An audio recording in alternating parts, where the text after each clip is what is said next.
Is there a way to be a caregiver and not burn out? So compassion is not an emotion.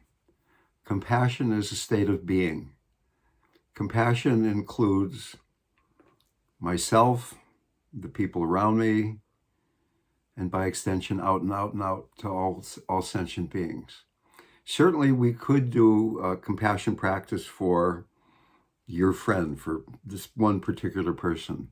But once again, compassion is just the open heart meeting suffering. And what happens in caregiving is we often get so busy caring for the other person. They're the dying person, they're the sick person, they're the cancer patient, that we forget to take care of ourselves. And in my experience, caregiving is really work on yourself. Caregiving is a practice where you learn to be present for what's going on in you. So that if you're really being present, if you're there in the room, then you will be picking up the signals in you that are causing you to pull back from the other person, where you're getting caught in, oh, there's a sick person, or there's a dying person, getting lost in identities. Where if you're really focusing completely on the other person, you're going to be missing those signals in yourself. So it might seem counterintuitive, but you really have to be able to take care of yourself as you're taking care of the other person. There's really not a distinction.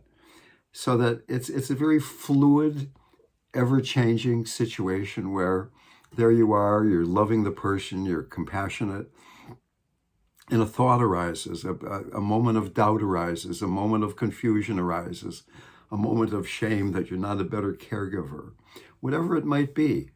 And if you try to push that away and just be a good caregiver, what message are you giving then to the person who's in that bed that you're caring for? That the message is, here's this other person, they're not even dying and they can't even be present here. They're not working with their stuff. How much more difficult is it going to be for me because I'm the one that's got the cancer in my body or whatever it is. So by becoming a living model of this moment is workable, I'm working with my stuff, whatever it might be, I keep coming back to love, to compassion, to being here with you with an open heart.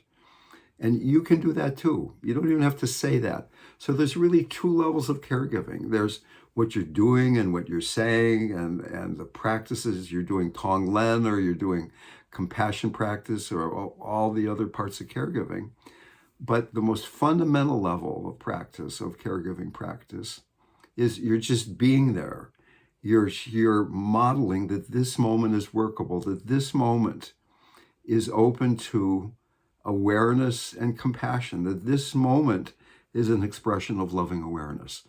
This moment is an expression of loving awareness. And practice doing this when you're not caregiving somebody. I mean, it's really not a separate situation. Right now, can we care? Can we care for ourselves?